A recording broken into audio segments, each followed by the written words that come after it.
నమస్కారం, నా పేరు Sahani. Welcome to the Telugu report. Baloch liberation army పాకిస్తాన్లోనే ఉండే పాకిస్తాన్తో ఫైట్ చేస్తున్న తిరుగుబాటు సంస్థ ఇది.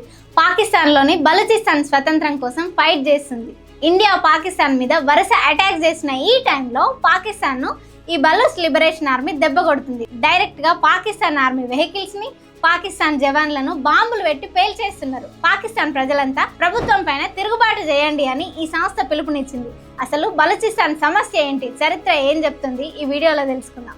బలూచిస్తాన్ పాకిస్తాన్లోనే ఉన్న అక్కడ పౌరులకు స్వేచ్ఛ లేదు, విద్య వైద్యం అందని దుస్థితి. పాకిస్తాన్లో 44% విస్తీర్ణం ఉన్న బలూచిస్తాన్ ప్రాంతాన్ని పాక్ ప్రభుత్వాలు నిర్లక్ష్యం చేస్తున్నాయి.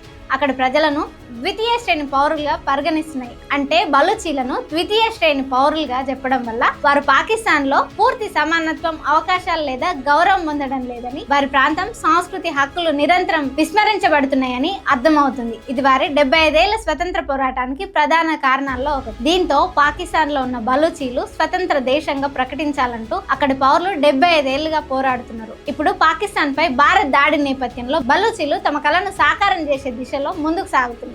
ఇది బలూచిస్తాన్ కథ. బ్రిటిష్ వారు 1947 ఆగస్టు 15న భారత్ పాకిస్తాన్లను విభజించి స్వతంత్రం ప్రకటించినా గానీ అక్కడ పాకిస్తాన్లో ఉండే బలూచిస్తాన్ ప్రాంతం మాత్రం స్వతంత్రంగా ఉండేది. ఖాన్ ఆఫ్ కలాత్ అనే రాజు పాలనలో ఈ ప్రాంతం కొనసాగింది. అయితే 1948 మార్చిలో పాకిస్తాన్ ప్రభుత్వం సైనిక చర్యను చేపట్టి ఈ ప్రాంతాన్ని ఆక్రమించుకుంది, పాకిస్తాన్లో విలీనం చేసుకుంది. పాకిస్తాన్ విస్తీర్ణంలో బలూచిస్తాన్ వాటా 44% ఉంటుంది. అయితే పాక్ జనాభాలో బలూచీల వాటా 7-8% మాత్రమే. పాక్ దురాక్రమణ నుంచి ఈ ప్రాంత ప్రజలు తిరుగుబాటు చేస్తున్నారు.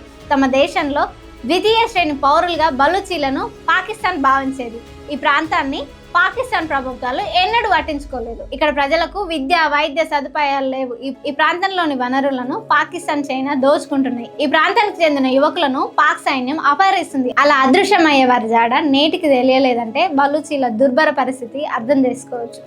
బిఎల్ఏ ఆవిర్భావం దాడులు ముమ్మరం. 2000 సంవత్సరంలో బలూచిస్తాన్ లిబరేషన్ ఆర్మీ ఆవిర్భవించింది. స్వతంత్ర బలూచిస్తాన్ దేశం కోసం గెరిల్లా యుద్ధాలతో పాకిస్తాన్ సైన్యంపై దాడులు చేసేది. క్రమంగా బిఎల్ఏ బలం పుంజుకుంది. పాకిస్తాన్ సైనికులు వారి కార్యాలయాలు, కంటోన్మెంట్ ప్రాంతాలు, పోలీస్ స్టేషన్లు, ప్రభుత్వ భవనాలను టార్గెట్ గా చేసుకుని దాడులు జరుపుతోంది. ప్రస్తుతం బిఎల్ఏ చీఫ్ గా బహీర్ జైబ్ వ్యవహరిస్తున్నారు. 2018 వరకు ఆయన సోదరుడు అస్లాం బలూచ్ ఈ పదవిలో ఉండేవారు. ఆయన మరణం తర్వాత బహీర్ జైబ్ బాధ్యతలు స్వీకరించాక బిఎల్ఏ మరింతగా ఉంచుకుంది. గెరిల్లా పోరుతో పాటు అధునాతన ఆయుధాల వినియోగం, ఐఈడీల ప్రయోగాలు పెరిగినాయి. ఆయన నేతృత్వంలో బిఎల్ఏ గ్వాదర్ పోర్టు వద్ద చైనా ఇంజనీర్ల వారి వాహనాలపై ఐఈడీ దాడులు చేసింది. తాజాగా మంగళ బుధవారాల్లో బలూచిస్తాన్లో ఐఈడీలు వేల్చి 21 మంది సైనికులను హతమార్చింది. ఇటీవల క్వెట్టా పెషావర్ మధ్య నడిచే జాఫర్ ఎక్స్ప్రెస్ ను హైజాక్ చేసి సంచలనం సృష్టించింది. స్వతంత్ర దేశంగా బలూచిస్తాన్ను సాధించడానికి పోరాటాలను ముమ్మరం చేసింది.